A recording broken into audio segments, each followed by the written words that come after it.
$106 billion, the price tag for the latest supplemental war funding bill. But the emergency war bill isn't just over financing conflicts in Iraq and Afghanistan, and that's what has critics of the spending fired up.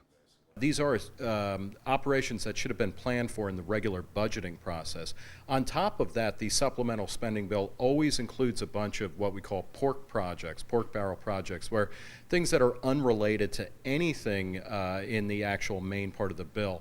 The bill is stuffed with other goodies to fight a global health emergency and economic crisis. Nearly $8 billion will be used to prepare for the flu pandemic and increased funding for the International Monetary Fund.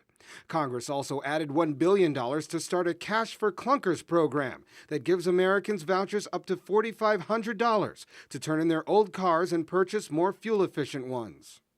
But even as we take decisive action to repair the damage to our economy, we're working hard to build a new foundation for sustained economic growth.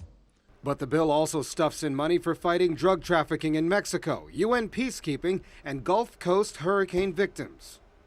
There are different types of voting procedures, so it's easier just to keep tacking on more and more money.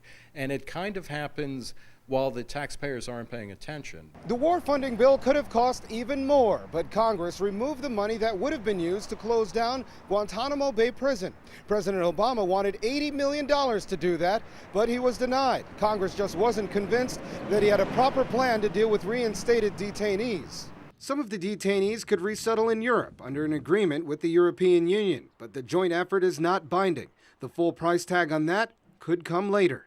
He has not shown any interest in actually cutting spending or going back to the normal procedures. He has said he will, and I hope he does, because it'll be better for the American taxpayers. Critics say if there is a redeeming quality about the spending in this bill is that the president says this will be the last supplemental spending of its kind during his administration.